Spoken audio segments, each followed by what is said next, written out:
Right guys, so today I'm out on the Africa Twin. I've been meaning to give this a bit of a test ride since they came out, but never really got around to it, so today I finally did. I must say I absolutely love this bike. Obviously it's a adventure style bike, 1000cc, twin cylinder. Crank configuration is designed to give it a bit more low down torque than your standard parallel twin.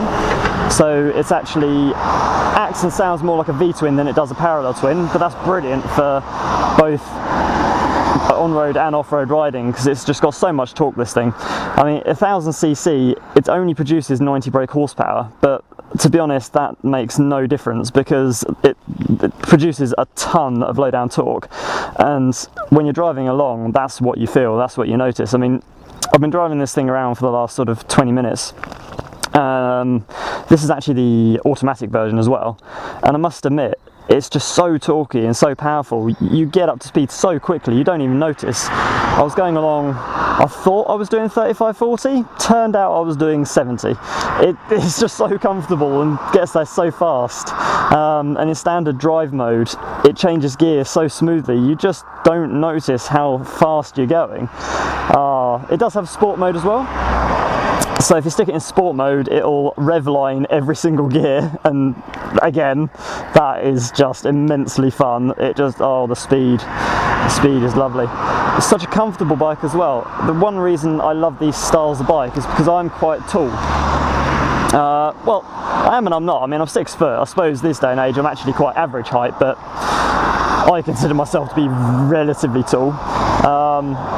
Put it this way, I'm uncomfortable on sport bikes, so this style of bike for me is very comfortable, and this particular one is just absolutely lovely. Let's get on it. Yeah, so the seating position is absolutely wonderful, nice, upright, beautiful, beautiful. The seat nice and narrow in the centre, widening out of the back. Again, nice and comfortable. It's not got a massive amount of padding to it. That's the only thing. It's a little bit harder. So you're gonna, I don't know if that would necessarily give you a bit of an achy arse after a couple of hours of riding, but it's got enough to it, so that's fine. The handlebars are in a really nice position. You're not too stretched out. You're not bent down or anything like that. It's beautiful. Let me get this thing fired up and we can look at what you actually get. So the automatic version costs around about 11 grand, so it's quite pricey. But for that you do get this fantastic transmission. Now the manual transmission version obviously is a little bit cheaper, it's about 10 and a half grand I think, but I think it's well worth the extra money going for the automatic because this thing just does such a good job of changing gear, and if you're going on a very long journey, you know, sometimes, or if you're going around traffic, sometimes changing through the gears all the time just gets a little bit tedious. So just being able to roll on the throttle and go and have it do all the work for you is lovely. But that said, I mean, you know, if you want to change gear, you still can. Look, we've got a flappy paddle style gear shifter thing here. Lets you manually go up and down the gears.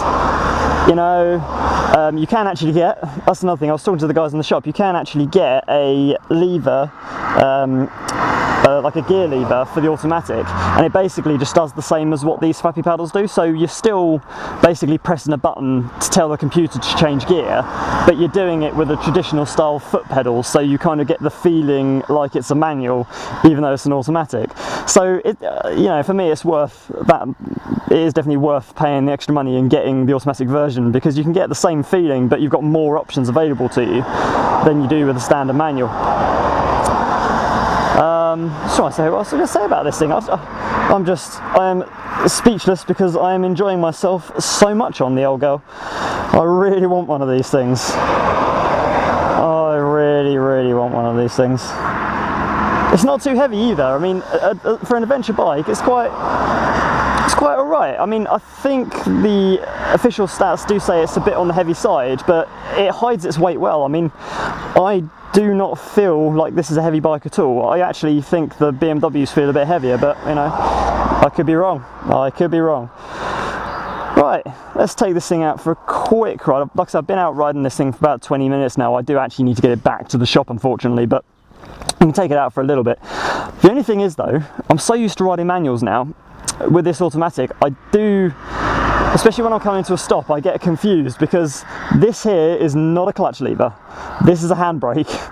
So I keep kind of almost going for it and then going, nope, it's an automatic. I don't need to pull that. Oh dear, funny stuff. Right, okay, let's start her up. See, now for a standard exhaust system, that doesn't sound too bad. I mean, that's nice. I mean, the standard exhaust is obviously going to be a bit on the heavy side, so, you know, some people might want to swap that out if you buy the bike, but as I say, I've not noticed the weight really that much on this bike, so, and I tend to like standard exhaust systems anyway because I don't like my bikes to be too loud. I tend to find that after a while of riding it gets a bit sort of annoying. Okay, right, off we go. So this is in drive now. It's going to basically just go up through the gears as quickly as possible to get to top gear for fuel efficiency.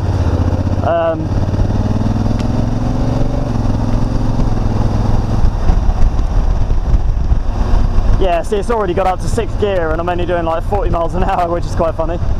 We're going to get down onto the motorway, well, not motorway, the A road in a minute, so I'll put it in sport mode and open her up.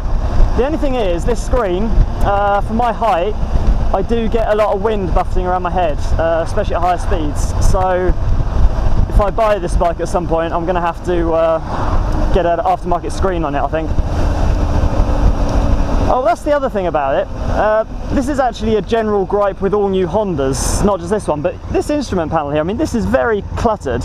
Where the indicators are is right under the horn and that, and it's quite easy to accidentally press the horn whilst you're trying to cancel the indicators. I mean, you know, that's not a deal breaker, it's just a bit of a pain in the arse sometimes.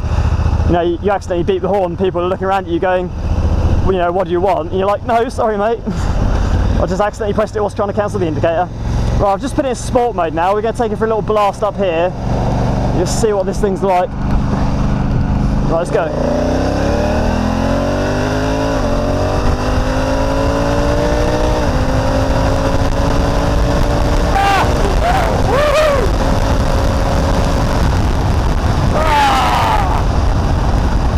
Oh yes!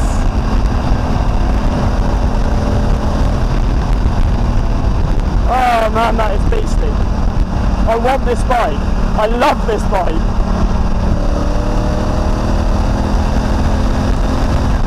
Jesus. Oh man. It's like I was saying before, it doesn't matter that it's only got 90 brake horsepower. That doesn't count.